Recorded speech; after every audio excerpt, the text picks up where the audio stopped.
itu sudah dapat kebaikan. Jadi seperti kata para ulama, hati-hati dengan dukunganmu katanya. Kemana arah dukunganmu? Kalau kamu dukung yang buruk, walaupun kamu berbuat sedikit dari dukungan itu, kamu dapat kebaikan. Seperti burung emprit dan cecaknya Nabi Ibrahim dan burung emprit Nabi Ibrahim. Jadi cecaknya Nabi Ibrahim ini adalah cecak yang dia niup-niup supaya apinya Nabi Ibrahim tambah menyala. Maka dilaknat oleh Allah sampai hari kiamat cecak itu. Tapi burung emprit, dia dengan paruhnya yang kecil menyemburkan air ke dalam kobaran api. Yang kemudian ketika burung itu ditanya, apa sih usaha kamu? Tidak akan membuatkan perubahan di api ini, kecil. Setidaknya saya sudah berusaha, kata burung emprit, untuk supaya api ini padam. Akhirnya dia didapat rahmat Allah, dimasukkan surga. Jadi ada burung cecak tadi tidak masuk neraka. Jadi ini dukungan-dukungan kebaikan, Masya Allah. Alhamdulillah.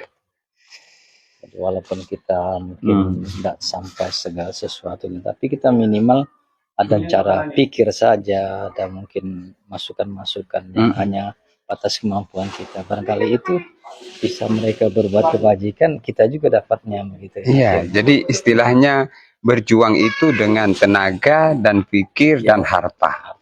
Mungkin bisa jadi kita tidak bisa dari segi harta, tapi dari pikir. Mungkin dari pikirin juga dari tenaga.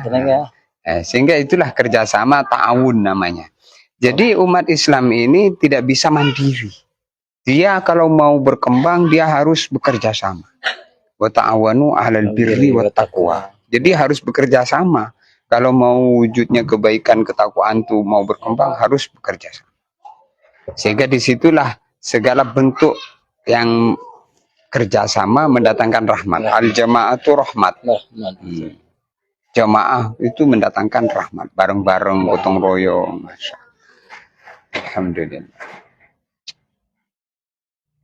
Jadi walaupun sedikit, walaupun bangunannya hanya kecil, tapi karena ini kebersamaan, mungkin hasilnya nanti akan lebih besar lagi menjadi bermanfaat. Karena segala kebaikan itu adalah cabang dari kebaikan yang besar. Jadi dulu kami dikasih nasihat oleh guru kita. Itu bukan santri kamu, itu santrinya Rasulullah. Itu bukan pesantren kamu, itu pesantrennya Rasulullah. Itu bukan masjid kamu, itu masjidnya Rasulullah. Jadi walaupun kecil, tapi punya hubungan dengan yang besar. Nah, itulah mengalir barokah yang besar. Jadi kalau kita ini mau barokah, kata para ulama itu harus dihubungkan dengan sumber barokah.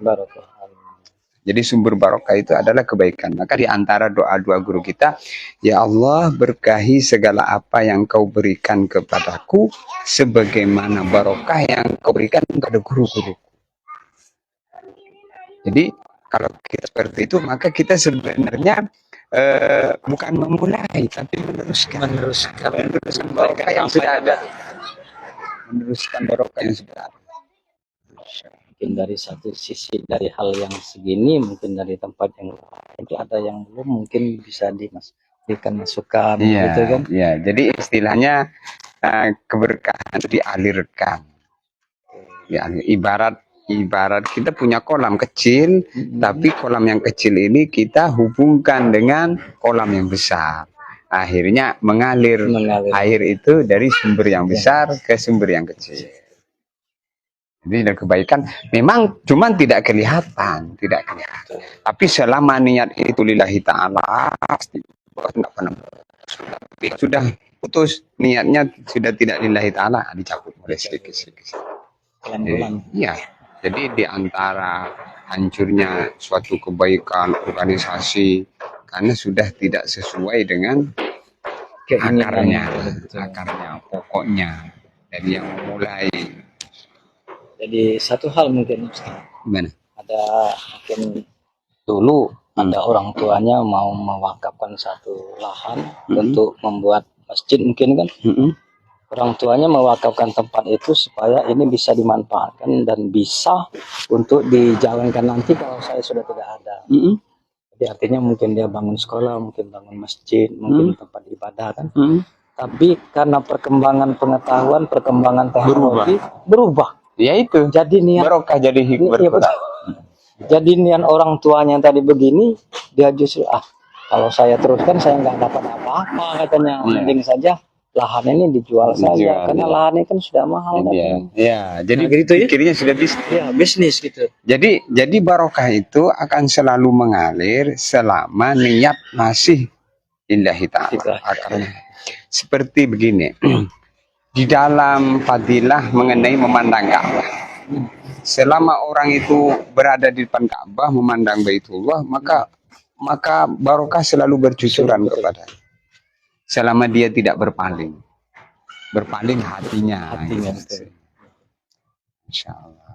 Maka Masya Allah, ini majelis Al-Barokah, rumah singgah dan majelis gratis. Masya Allah. Luar biasa. Walaupun kan nampaknya gratis di dunia, tapi di akhirat nanti dia bisa panen hasil yang banyak, keberkahan tadi. Ya. Kan begitu, Pak. Makanya dikatakan ad-dunya mazra'atul akhir. Dunia itu sawahnya akhirat. Jadi kalau kita ini berada di dunia, banyak menanam biar dapat hasil yang banyak. Kalau kita nanam ilalang, tidak akan bakal tumbuh padi. Ya? Iya, tanam yang baik tadi. Kalau kita tanam padi, mungkin lalangnya tumbuh juga nanti. Tapi hasilnya paling tidak kan masih juga baik karena padi bisa dipanen. Iya. Masya Allah.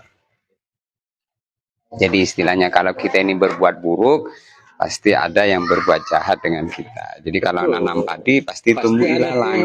Pasti ada. Tapi kalau kita ini berbuat buruk, ya disenangi. Tidak ada yang jahat, senengi. Jadi kalau kita ini nanam ilalang kanan kirinya tak mengikuti. Masya Allah. Jadi kalau sudah lillahi ta'ala itu Masya Allah. Nggak ada putus-putusnya. Kebaikan itu pasti Masya Allah. Bagi Allah kan sangat. Jadi karena sesuatu yang sudah diniatkan karena Allah, nah itu bersamanya pertolongan Allah. Ya. Ini disitulah makna innallaha ma'as-sabirin. Allah bersama orang yang sabar. Jadi orang yang niat karena Allah itu perlu sabar. Kalau tidak sabar tidak bisa. Tidak jadi. Luar biasa. Masya Allah. Allahu Akbar.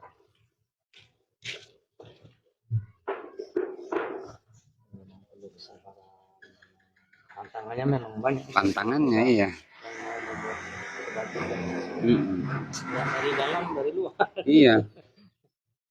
Semakin istilahnya semakin lurus niat, semakin kencang cobaan. Semua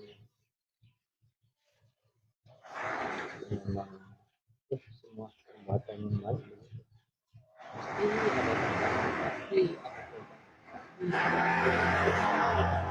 Makanya dalam Al-Quran itu, kalau kebaikan itu mau kita buat, jangan nunggu banyak yang setuju, banyak yang dukung. Tidak akan bisa. Jadi justru kita mulai walaupun dari kecil. Biarlah orang mau bilang apa. Iya. Maka dalam Al-Quran itu ada kalimat, wala tuti aktsaroman fil ardi yudilluka an sabilillah. Jadi kebanyakan sesuatu itu pendukungnya banyak, itu biasanya itu keburukan. Kalau kita nengok, kalau pendukungnya sedikit, insya Allah kebaikan. Iya. Kalau pendukungnya banyak, belum tentu baik. Iya. Jadi intinya kalau kita ini mau berbuat baik, jangan nunggu banyak orang yang mendukung. Gitu. Begitulah baginda Nabi kan, ngawali perjuangan dengan 1 orang, 2 orang, Siti Khadijah, keluarganya kan. Nabi Ibrahim cuma 2 orang, istrinya saja. Masya Allah. Tapi semua yang karena Allah pada akhirnya menang. Namrud hancur, ya kan? Firaun hancur, ya, walaupun menang pada awalnya.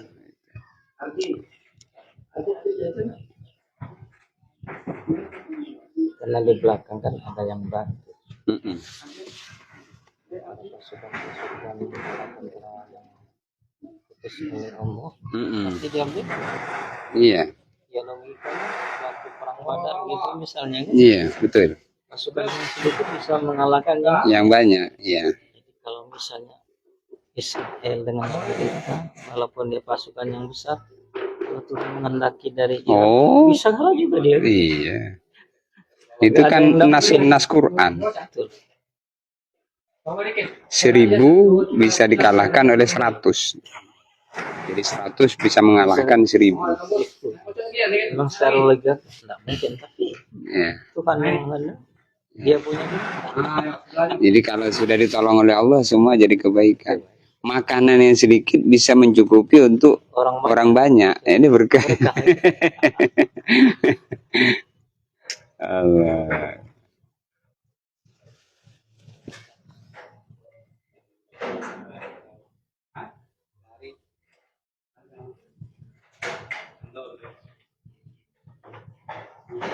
Luar biasa.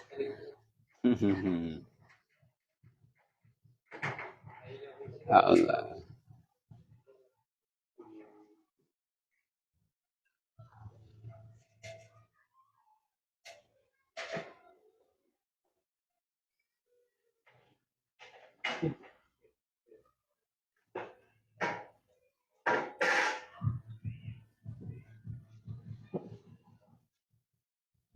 Mau ngambil ini? Oh iya.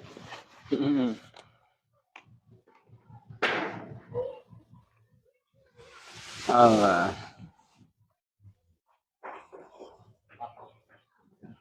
Ini ukuran berapa ini? Ukuran berapa ini? Ukurannya? 10 katanya kan? Kurang lebih.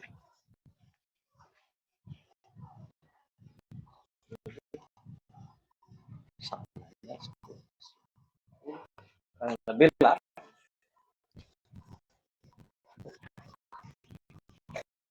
Ini dipotong di dalamnya.